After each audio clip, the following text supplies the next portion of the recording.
જીની પરીક્ષાને લઈ પોલીસ તંત્ર એક્શનમાં છે। ડીજીપી તરફથી સમગ્ર સુરક્ષા બંદોબસ્તની સમીક્ષા કરવામાં આવી। વિદ્યાર્થીઓ કેન્દ્ર પર સમયસર પહોંચે તેની પણ પોલીસ કાળજી લેશે। પેપરના બંડલ્સના ટ્રાન્સપોર્ટ માટે જરૂરી સૂચના પણ ઉચ્ચ સ્તરેથી અપાઈ છે। સાયબર સેન્ટર ઓફ એક્સલન્સની સોશિયલ મીડિયા પર સતત વોચ છે।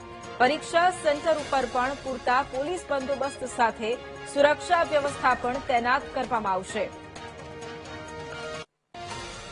પરીક્ષા સુચારુ રૂપથી પૂરી થાય એ માટે જે પણ અન્ય એજન્સીસ છે, કેન્દ્ર સરકાર અને રાજ્ય સરકારની, શિક્ષણ વિભાગ, ગુજરાત સરકાર અથવા તો નેશનલ એનટીએ, અન્ય કોઈ જે એજન્સીસ છે એની સાથે અમે પૂરી રીતે સંકલનમાં છીએ અને આવતીકાલે જે પણ વિદ્યાર્થીઓ પરીક્ષા કેન્દ્રો ખાતે પહોંચી રહ્યા છે, ચાહે બસ સ્ટેશન બસ મારફત પહોંચતા હોય, રેલવે મારફતે પહોંચતા હોય અથવા તો પોતાના પ્રાઇવેટ વાહનો મારફતે પહોંચતા હોય તો સુચારુ રૂપથી પરીક્ષા કેન્દ્રો ખાતે પહોંચે, યોગ્ય રીતે ફ્રિસ્કિંગ થાય, પરીક્ષાર્થી પોતે સમયસર પરીક્ષા હોલમાં પહોંચી જાય ત્યાં સુધીની કાળજી ગુજરાત પોલીસ લઈ રહી છે।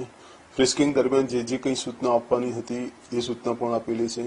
પરીક્ષા પૂરી થયા પછી જે OMR સીટ્સ છે એના ટ્રાન્સપોર્ટેશનને લગતી, એના સિક્યુરિટીને લગતી જે પણ સૂચનાઓ આપવાની હતી એ પણ ફિલ્ડ યુનિટ્સને આપેલી છે।